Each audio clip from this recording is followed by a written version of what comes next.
உங்க பையன் ஆசிரியர் உங்களோட இல்ல. என் அப்பா எனக்காகவும் இந்த விழாத்துக்களும் மக்களுக்காகவும் ரொம்ப காலமா உழைச்சிட்டு இருக்காரு. அவர் எங்களோட இருக்கணும்னு நினைக்கிறோம்.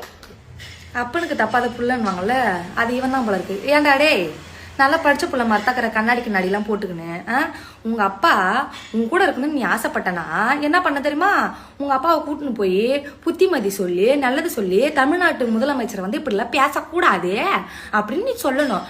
அதை விட்டுட்டு ஒரு தமிழ்நாட்டின் முதலமைச்சருக்கு நீ ஒரு கோரிக்கையை வைக்கிற உங்க அப்பா வெளியில இட்டுன்னு வரதுக்கு நான் என்ன பண்ற? உங்க பையன் தான் அவங்க கூட இல்லைன்னா அவங்க பையன் கூட இருக்கிறாரு, கூட இல்ல, அவங்க ஒன்னா சேருவாங்க சேரல, இதெல்லாம் உனக்கு தேவையா?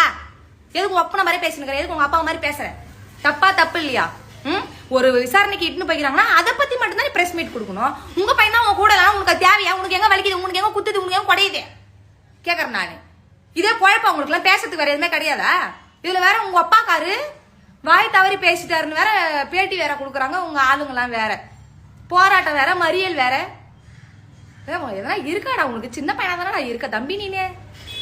உங்க அப்பா வெளில இருந்தா அதுக்கு தகுந்த மாதிரி பேசுறா. இந்த மாதிரிலாம் பேசலாமா முதல்ல? உங்களுக்கு எல்லாம் மண்டையில என்னக்குதான் தெரியல. யார பாரு இதுங்கெல்லாம் வந்து அதுலயே மாட்டிக்கிச்சிங்கன்னா அவங்க குடும்பத்தை பேசுறதா, சிஎம் அவர்களோட குடும்பத்தை பேசுறதா பொழப்பு பழகுது. பொழப்பு கட்டினா இவ்வளவு